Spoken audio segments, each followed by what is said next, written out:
Today's sales leaders face a difficult task, selling the right products at the right time through the right channels. A new 3-day program from Harvard Business School Executive Education addresses this problem directly. Join us on the Boston campus in August for Managing Sales Teams and Distribution Channels, where you will discover strategies that can lead to the best sales performance. Learn more by clicking the banner or visiting hbs.me/sales. That's hbs.me/sales. Welcome. I am Dr. Renee Sunday, and I am the platform builder. You are listening to Good Deeds Radio. We thank you for joining us. You know, first of all, we're going to take a time out to say thank you personally to you, and you, because you take the time out to tune in every time we come on. You download our podcast on iTunes. You actually look at us on YouTube, on our website, social media, just everywhere. You are a true family. And we thank you for that. Here at Good Deeds, what we do like is supporting other people as well. So continue to let us know about the many things that you're doing. And that's why this platform was started, because we want to help you shine that light to the world. And that light is your dreams, goals, your passions, your purpose, the reason you were born. Isn't that amazing? Yes. But, I'm just so excited. And, you know, I am Dr. Renee Sunday, and I'm known as the platform builder. And what that is, I help you identify your purpose if you're not aware. And then we build a platform so you can be seen, be heard, guess what, and get paid. Because the thing is, we want to be in our purpose so we can actually help somebody else. That's what it's all about. Your purpose is not for you. It's actually for everybody else. Yeah, because if you and your purpose, you help somebody else in their purpose. It all works together. Isn't that amazing? But my team just, of course, you know the drill. They just handed me the question of the day. And these are questions that you send in, and they say, ask Dr. Renee. So the question of today, and you know they always give it to me just right now. But, you know, I like that because, you know, I'm authentic. So I'm going to just tell you the real deal, because that's just the way we roll here at Good Deeds.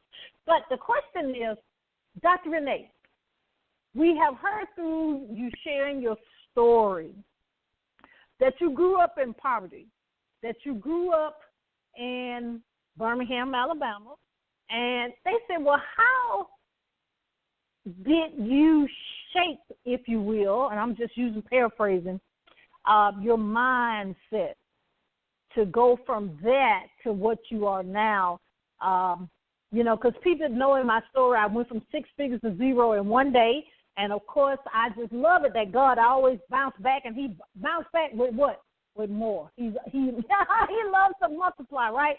But I'm not boasting in that because, you know, I'm a cheerful giver. You know that. But that was the question. So we had a long conversation, of course, about that. But I just want to share just quickly. My parents, they were the real deal. They did not spare the rod, okay? So I did get the whippings. I did get those type of things. It was no time out back then. But I had a great structure, and my structure was Christian-based, faith-based. We did go to church all the time, but I enjoyed it. I mean, I know y'all going to say, really? Yes, I did. And also at home was very structured. We ate together as a family at every meal. My mom was pretty much just like a lot of families, the main disciplinary, because my dad worked a lot. But Dad did not. He always spent time with us. He taught me how to change a tire. He taught me how to do so many things that helped me as a lady. But the first thing he did show me is how a man should treat a lady, you know, a girl, or, you know, or a teenager, those type of things. So my dad taught me all that. But the thing is, they wanted to know how I shifted, if you will, the mindset of that. And so basically, it was my family background. My parents did not allow me to give up or cave in. I did go through the bullying. I think you guys know my story on that.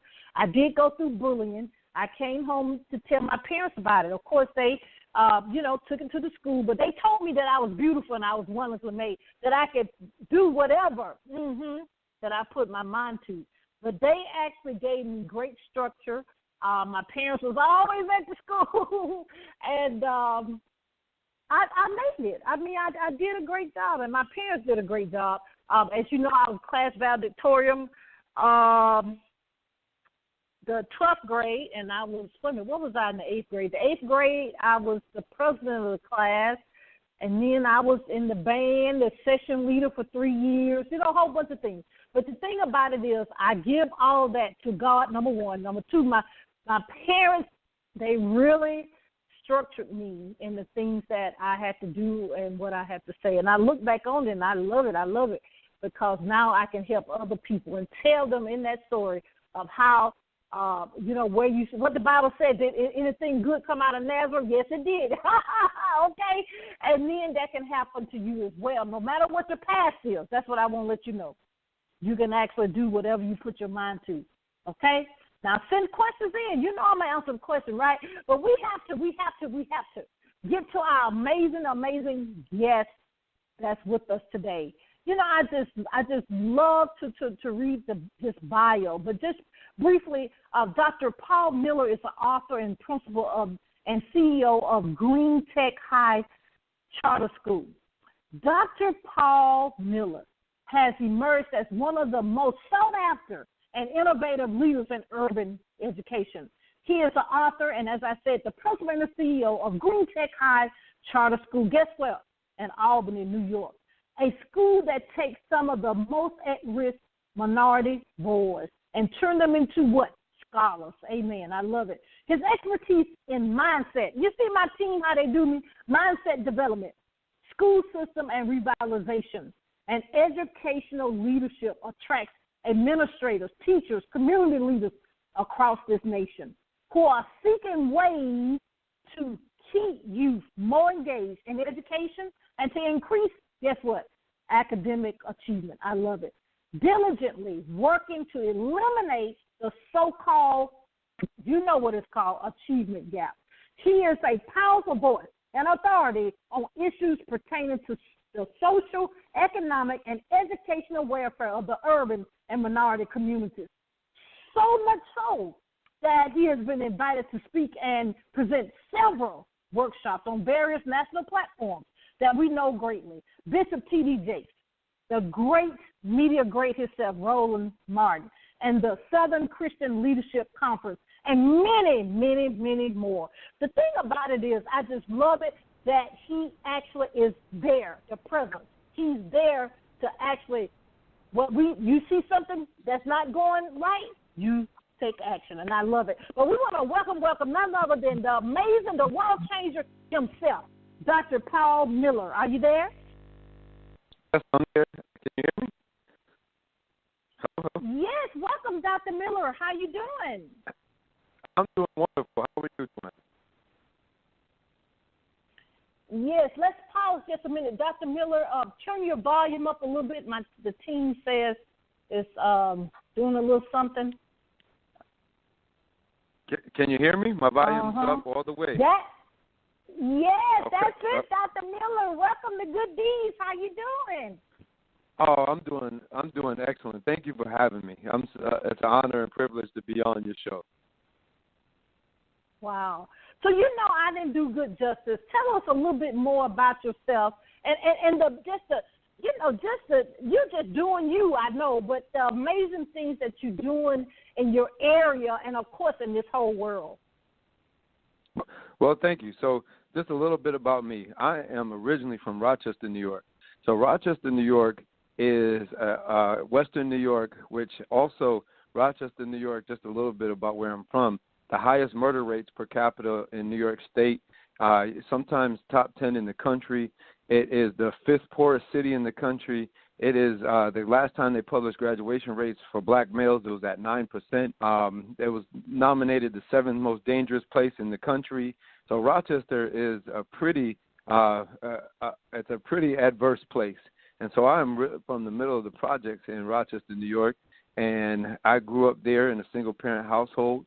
and where I know you were telling a little bit about your story. I grew up in a single-parent household where my mother did the best she could. However, she was a victim of domestic violence. We lost our house. We moved to the projects. We lived next to the crack house. My stepfather was addicted to drugs. And so for me, I knew I wanted different, and I wanted to get out. And part of me getting out, it was following God's plan. And part of God's plan for me has always been, I believe, to help people and to specifically help kids and try to give back to people who come after and even before me, and just try to work to change the systems to make sure that education runs well. And so I knew that God had a plan for me. And so I was a teacher for a while, and I got kind of bored with being a teacher, but I also saw that I couldn't make the changes that I wanted to make. So I went back to school and got a master's degree in administration. And then I was a vice principal for a while, and I went back to school and got my doctorate degree in executive leadership. And I've been the CEO and principal over at Green Tech High School for the last 7 years. And throughout my tenure here, our average graduation rate is well over 90%. Last year was at 95%. We had 100% acceptance to college, and we had millions and millions in scholarship money. I believe over $7 million in scholarship money for a school full of all black males.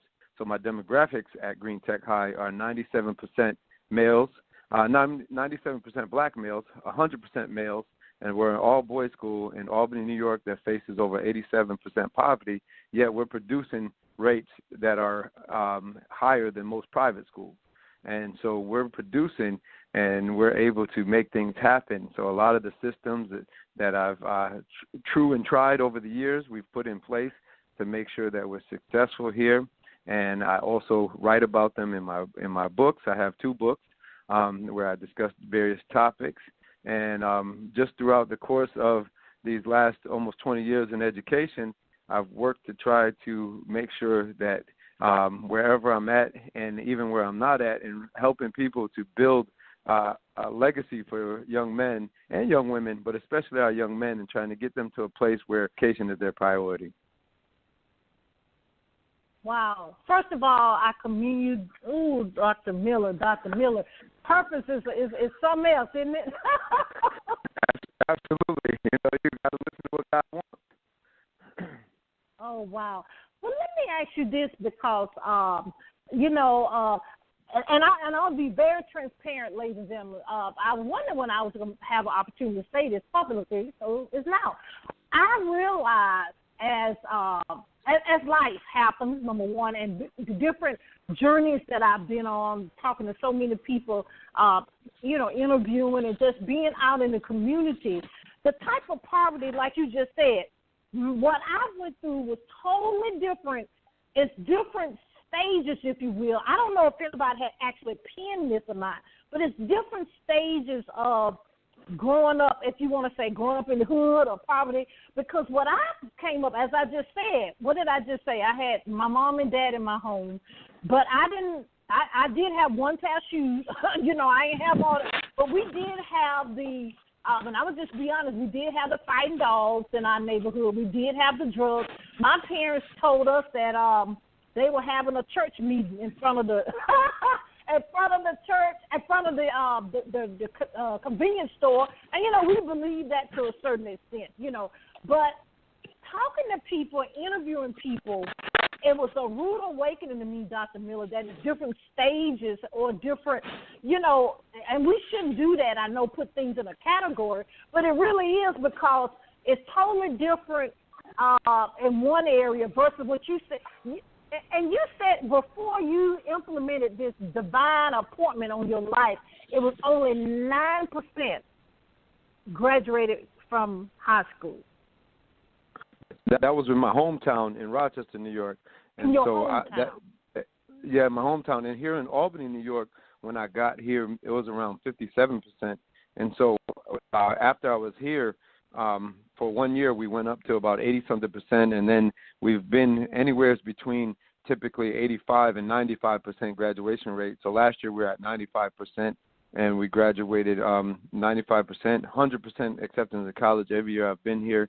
Every kid who graduates gets accepted to college we had a matriculation rate for students of actually attending college at it was 99% higher than the rest of the state. So, we do our thing around here. We got a lot of good people and a lot of good systems. Well, let's peel back the layer a little bit. Of course, we need to actually consult you for consultation, and of course, we need to, buy all your books out. Really, it needs to be all over the world. What's a couple of things that you can share that, I'm going to just, be real, like my audience always like me to do. How is it really working there for you? I mean, what is because I know it goes both ways. But as adults, right. as being the teachers, or being the parents, what are they doing that, to be honest, we need to be doing everywhere? So when I break a school down, I break it into 4 categories. And so, and these are best practices that not just I would say, but research says all as well. And so the best practices, and it's not about the money that gets put into the school. It's not about the school building. The first and foremost thing that is important to running an effective school is building relationships, and building relationships with students, and building appropriate relationships between staff as well. And so the relationships are the driving force. A lot of our kids come in, and because of the adverse situations that they live in, they're very relationship driven. So they're searching, and they need different aspects of their lives. They need things met. And so our teachers have to be trained on how to build relationships. They have to understand the importance of it. They have to understand that even though they may at times come from different demographic backgrounds, they have to understand and empathize, not sympathize, but they have to be able to empathize and understand what our young men go through and be able to meet them where they're at. And so it's being taught that, and the way that the teachers are trained, and even from leadership to teachers to our parents, and trying to build those healthy relationships with our young men, so that their young men do feel safe and can establish trust, so that they can learn from our teachers. That's the first typical thing, and so it's training the teachers to be able to have those relationships. The second thing that is crucial is how instruction is delivered. And so the delivery of instruction is crucial and important. And I just had a conversation with a teacher today who had an observation last week, and some of the points that I'm trying to get them to enter into their lessons. We've been trying to do that for a while, but teachers get comfortable in doing what they've been doing. And what I'm trying to get them to understand is it's about engaging critical thought. It's about delivery of instruction produces like a student-centered learner. One delivery of instruction that is not where the teacher is the keeper of the knowledge, is not the gatekeeper, but instead teaching a kid to think like they think. And so the important piece is to make sure that the delivery of instruction and how we deliver it, that teachers are planning. Because if you don't plan, you're going to plan to fail. In so many schools, lesson plans aren't required. You know what I mean? They're not required. So we get teachers, and this is not a knock on teachers, because teachers are one of the most honorable professions, and the teachers are the heartbeat of any building. So necessary and important. But for that heart to beat strong, they have to be planning, and they have to be efficient at planning. And the better the plan is, the better the lesson is going to be. If a teacher pulls out a plan that they've been using for 20 years and haven't modified it and haven't changed it or haven't, based on what their class's needs are, you're going to probably not get the best results. And so it's about the way that you're delivering instruction. That's 2. The third thing that I feel that is crucial, and that a lot of schools talk about, and they only do it for the show. So they do it based on the district report, but they don't do it to really inform instructional decisions, is how you use data. So we have some intricate systems on how we use data here that we've built over the years to inform our instructional decisions.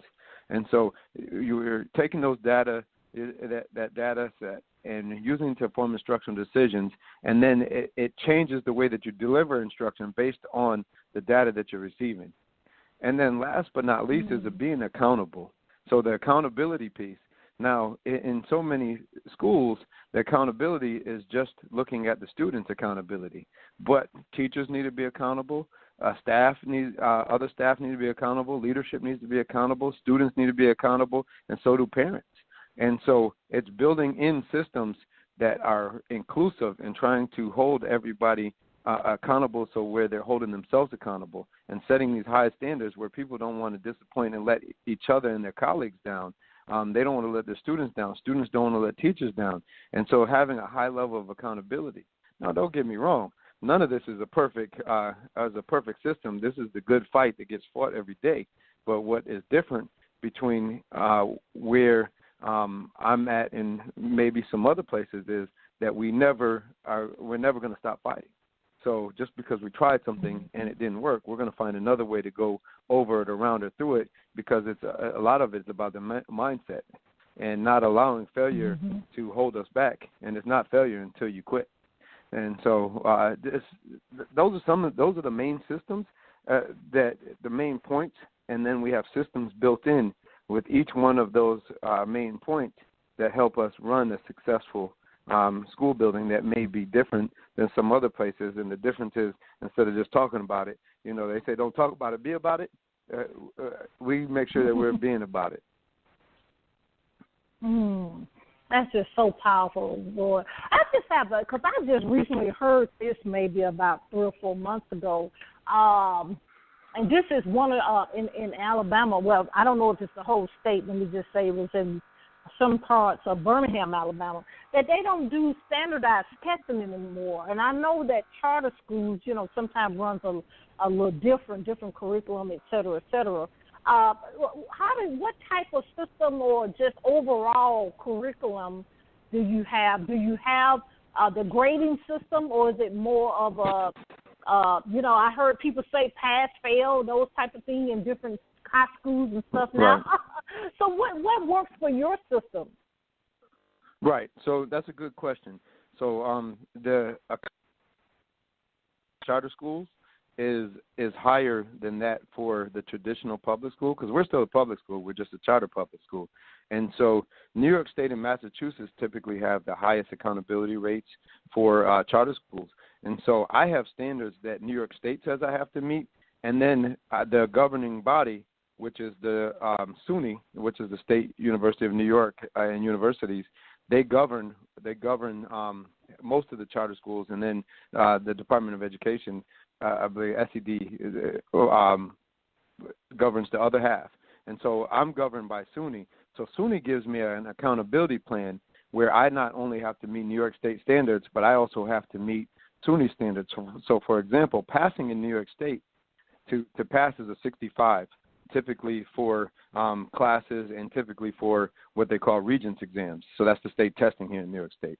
So for myself in New York State, we have to pass those Regents exams with a 65.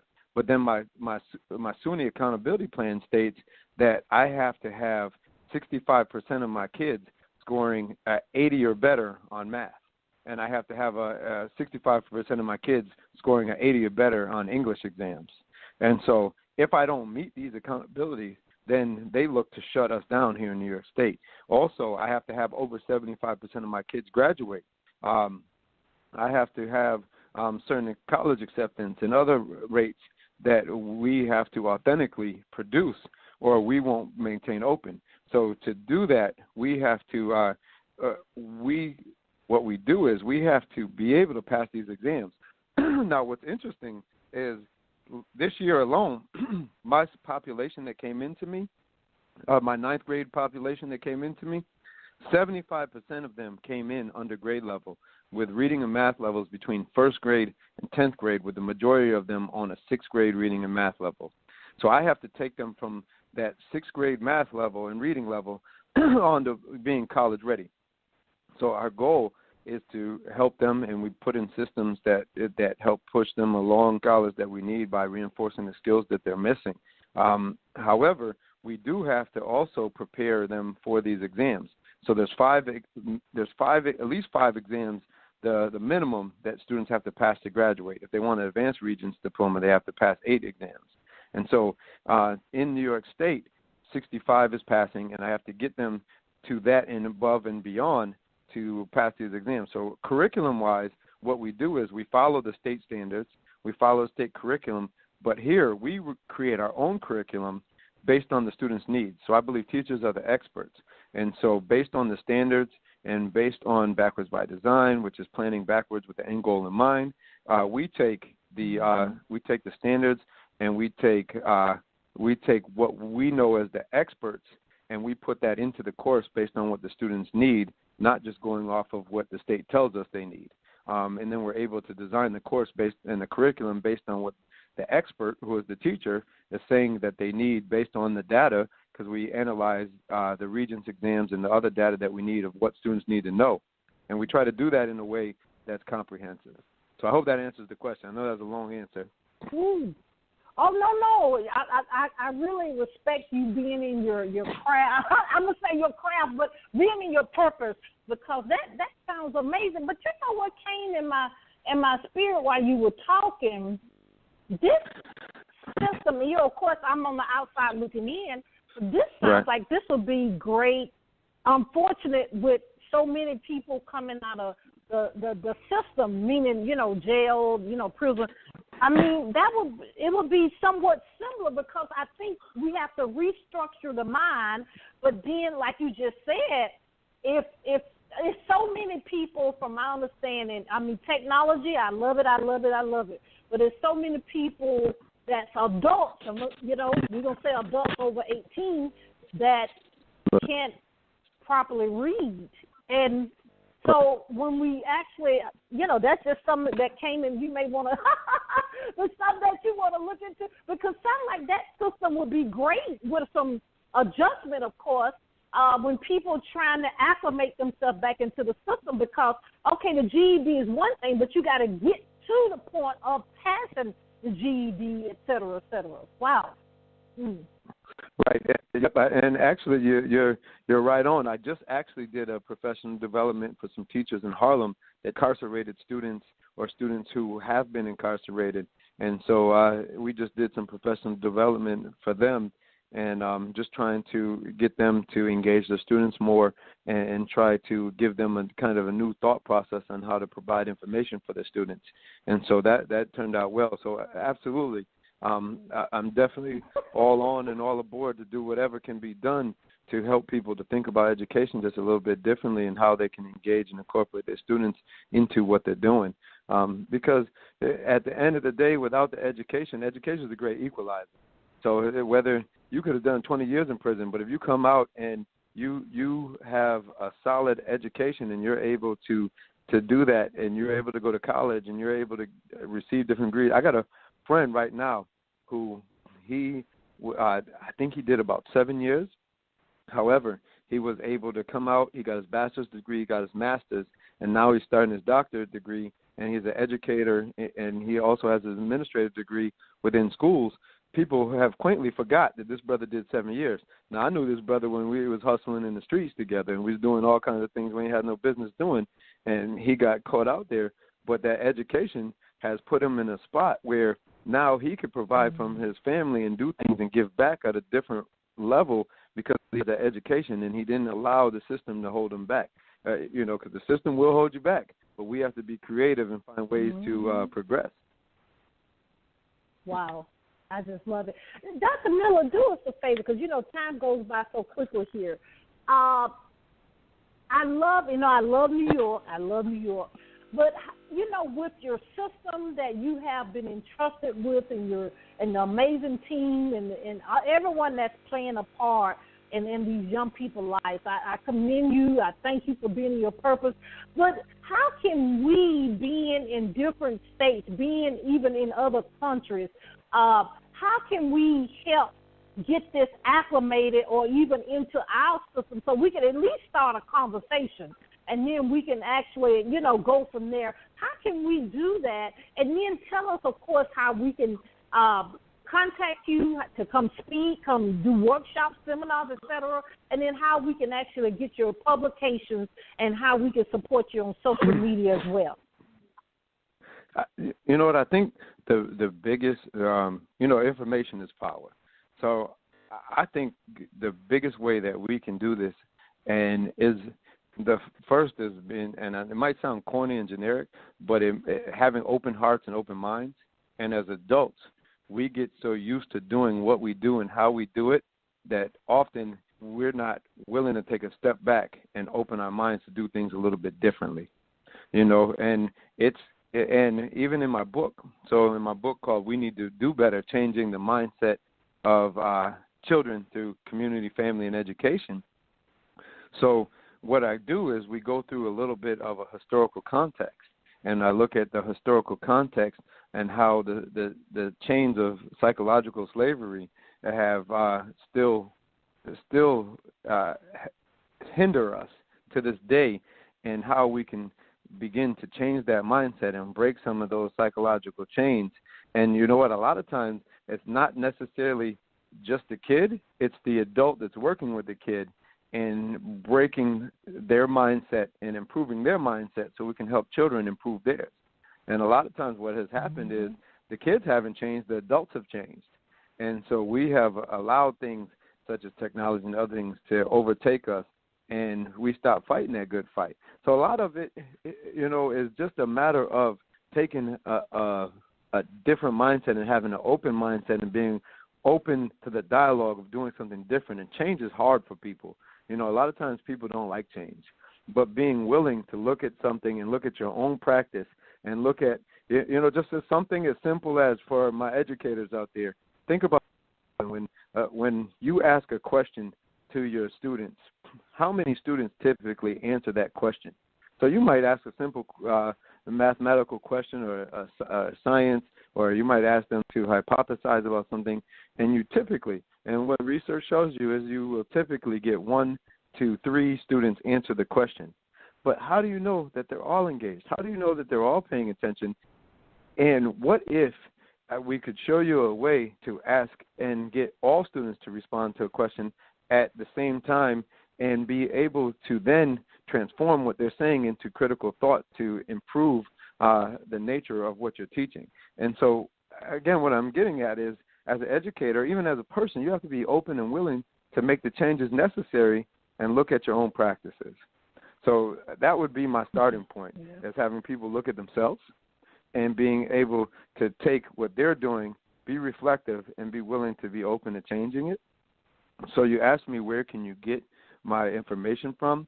So I am on various, I have social medias, and I have my own website. So if you're interested in me coming to help or to support your educational institution or executive leadership coaching, my website is www. Now, this is a long one. I'm working on shortening this, so y'all got to excuse me out there. But DrPaulMiller,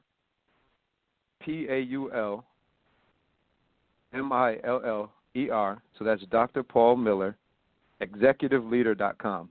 So I know it's long. Dr. Paul Miller, executiveleader.com. And there you can get to my consultant website. You can order my books from there. So you can, and my books are on all over on Barnes & Nobles, Amazon. You can get them anywhere online. My first book is Cyberbullying, Breaking the Cycle of Conflict.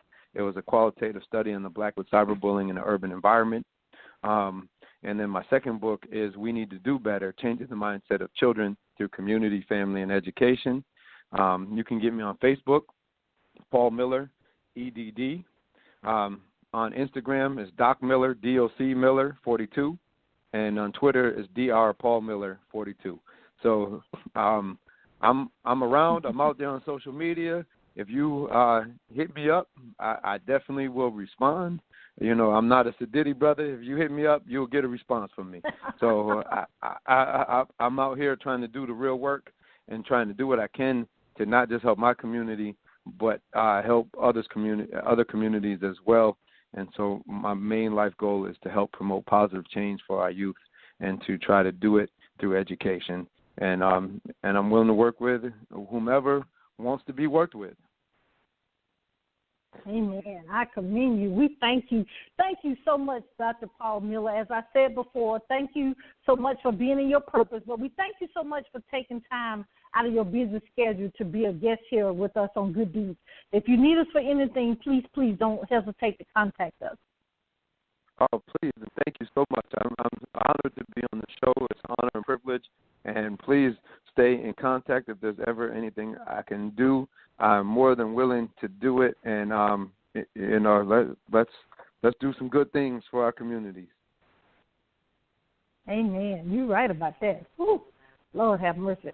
Ladies and gentlemen, you know this is dear to my heart. You know I love speaking at the different schools, and yeah, but I have them laughing, but I'm having serious, as well. So, but this replay will be ready very, very quickly.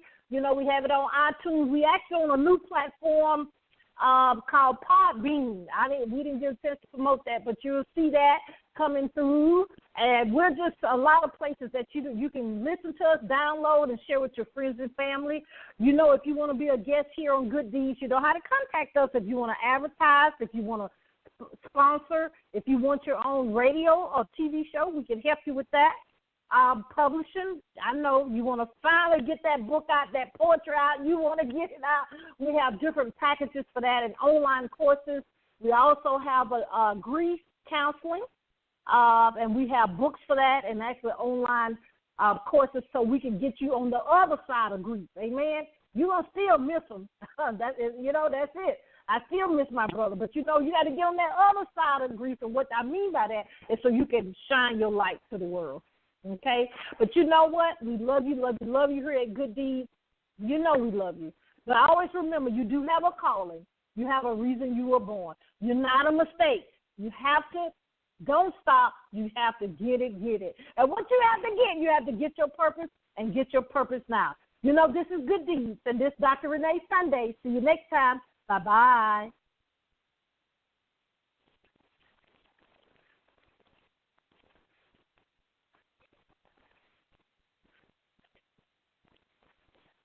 To promote my new flower shop, I had one place print my business cards, another print my brochures, and a third, my signs. Now my roses aren't red, my violets aren't blue, my geraniums look dead, and I don't know what to do. Staples can help your business stand out with signs, banners, and brochures that are a true reflection of your company. And now at Staples, spend $50 or more on print and marketing services and get $5 off your next in-store purchase. Now my business is blossoming, and I'm spending less green. Exclusions apply. In-store only. Ends 6/23/18.